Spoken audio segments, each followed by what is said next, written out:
Hi எல்லாருக்கும் வணக்கம். Welcome to Amudha's kitchen. வீடியோக்குள்ளே போகிறதுக்கு முன்னாடி மறக்காமல் அமுதாஸ் கிச்சன் சேனலுக்கு சப்ஸ்கிரைப் பண்ணிவிடுங்க. அப்படியே பக்கத்தில் இருக்கிற பெல் பட்டனை ஒரு தட்டு தட்டிடுங்க. அப்போ தான் நாங்கள் அப்லோட் பண்ணுற எல்லா புது வீடியோஸும் உங்களை உடனே வந்து சேரும். அமுதாஸ் கிச்சன் நேயர்களுக்கு என் இனிய தீபாவளி நல்வாழ்த்துக்கள். இன்னைக்கு நம்ம கிச்சனில் தீபாவளி ஸ்பெஷல் நெய் மைசூர் பாக்கு எப்படி செய்யறதுன்னு பார்க்கலாம். அங்கங்கே சில முக்கியமான டிப்ஸ் சொல்லியிருக்கேன், அதனால் வீடியோவை கடைசி வரைக்கும் பாருங்கள். இதுக்கு தேவையான பொருட்கள் இங்கே லிஸ்ட் பண்ணியிருக்கேன். வாங்க செய்ய ஆரம்பிக்கலாம். முதல்ல ஒரு கப் கடலை மாவை எடுத்து சலிச்சுக்கலாம். நெய் மைசூர் பாக்க பொறுத்த வரைக்கும் எந்த கப்பால நம்ம கடலை மாவு எடுக்கிறோமோ அதே கப்பால நெய், சர்க்கரை இதெல்லாம் எடுத்தாதான் பதம் வந்து கரெக்டா வரும். அவ்வளவுதான், எல்லாமே சலிச்சாச்சு. கடைசியா இந்த மீதி இருக்கிறத நம்ம சேர்க்க வேணாம். அப்போதான் நமக்கு மைசூர் பாக்கு வந்து நல்லா ஸ்மூத்தா வரும். பேன் லைட்டா சூடானோடனே இப்ப சலிச்ச கடலை மாவை சேர்த்துடலாம். இதை ஒரு 5 மினிட்ஸ்க்கு ட்ரை ரோஸ்ட் பண்ணிடலாம். நம்ம ஏற்கனவே சலிச்சிட்டனால நம்ம இந்த மாதிரி ட்ரை ரோஸ்ட் பண்றப்ப ரொம்ப கட்டி பிடிக்காம இருக்கும். அடுப்பை சிம்ல வச்சுட்டு கிளறி விட்டுக்கிட்டே இருந்தால் லைட்டா இந்த கடலை மாவு வாசனை வரும். அப்போ வந்து நம்ம அடுப்பை இந்த மாதிரி ஆஃப் பண்ணிட்டு இதை எடுத்துடலாம். அடுப்புல வந்து எடுத்த உடனே இந்த மாதிரி வேற ஒரு பாத்திரத்துல மாத்தி வச்சிடலாம். அப்போதான் வந்து அடியில கரிஞ்சிடாம இருக்கும். கொஞ்சம் ஆறின உடனே இதை சலிச்சுக்கலாம். கடலை மாவை ட்ரை ரோஸ்ட் பண்றதுக்கு முன்னாடியும் பண்ணதுக்கு அப்புறமும் சலிச்சு சேர்த்தோம் அப்படின்னா மைசூர் பாக்கு நல்லா நைஸா வரும். முன்னாடி போலவே மீந்து இருக்கிறத இது கூட சேர்க்க தேவையில்லை. 1.5 கப்பு நெய்யை வந்து இந்த மாதிரி நல்லா சுட வச்சு எடுத்திருக்கேன். வறுத்து சலிச்சு அந்த கடலை மாவை கொஞ்சம் கொஞ்சமா இதுல சேர்த்துக்கலாம். இந்த மாதிரி சூடான நெய்யா இருந்துச்சு அப்படின்னா உங்களுக்கு வந்து கட்டி கட்டியா இல்லாம இருக்கும். இப்போ இன்னும் கொஞ்சம் கடலை மாவை இது கூட சேர்த்துடலாம். ஒரே சமயத்துல எல்லாத்தையும் சேர்த்துட்டா நமக்கு கலக்கிறதுக்கு ரொம்ப கஷ்டமா இருக்கும். அதனால இந்த மாதிரி கொஞ்சம் கொஞ்சமா சேர்த்துக்கலாம்.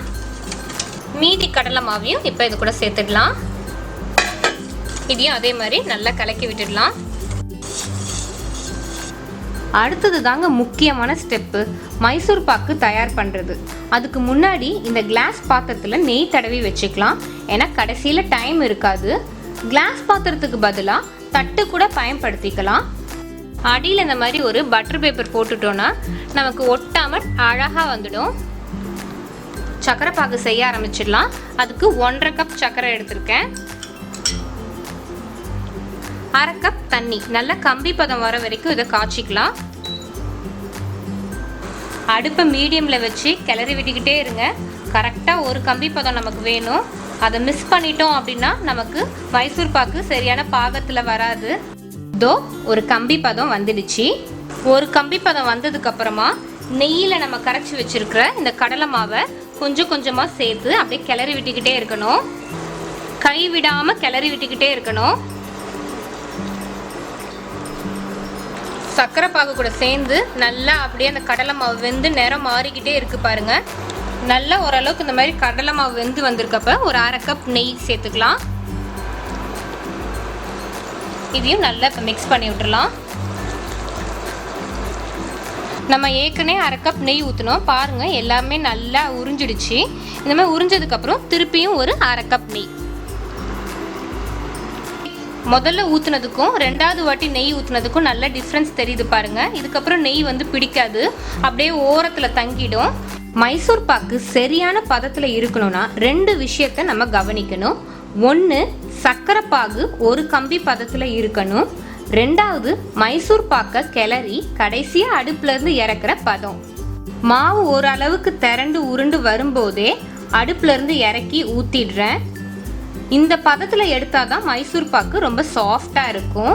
இதை இன்னும் 2-3 நிமிஷம் வச்சு இறக்குனா கொஞ்சம் கிரன்ச்சியா இருக்கும். பாத்திரத்தை நல்லா தட்டிக்கலாம்.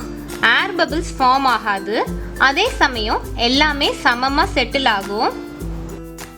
முன்னாடி சொன்ன மாதிரி திக்கான பதத்துல இருந்தா உடனே கட் பண்ணிடலாம். இல்ல இந்த மாதிரி சாஃப்ட் மைசூர் பாக்கு பதத்துல இருந்தா கொஞ்ச நேரம் கழிச்சு கட் பண்ணிக்கலாம். இப்போ பீஸ் போட்டதுக்கு அப்புறம் பார்த்தீங்கன்னா இந்த நெய்யெல்லாம் ஓரத்தில் இருக்கு இல்லையா, இதெல்லாம் வந்து உள்ள அந்த மைசூர் பாக்கு உறிஞ்சி திக்காகினதுக்கு அப்புறம் இந்த பாத்திரத்துலேருந்து நம்ம ஈஸியாக வெளில எடுத்துடலாம். பட்டர் பேப்பர் போட்டு இருந்ததை எடுத்துடலாம். பாத்திரத்தை திருப்புறதுக்கு முன்னாடியே பீஸ் போட்டிருந்த அச்சு தெரியுது. அது மேலேயே இப்போ பீஸ் போட்டுடுறேன். இப்போ எவ்வளோ பீஸ் வந்திருக்குன்னு தெரியுது. இது எவ்வளோ கிலோ இருக்குன்னு கெஸ் பண்ணிட்டு கமெண்ட்ல எனக்கு சொல்லுங்க. அவ்வளோதான், ரொம்ப சுவையான சாஃப்ட் நெய் மைசூர் பாக்கு தயாராயிடுச்சு. இந்த வீடியோ பிடிச்சிருந்தா ஒரு லைக்கை போட்டுட்டு அப்படியே இந்த வீடியோ பத்தின உங்க கமெண்ட்டை பதிவு பண்ணிட்டு மறக்காம அமுதாஸ் கிச்சன் சேனலுக்கு சப்ஸ்கிரைப் பண்ணிடுங்க.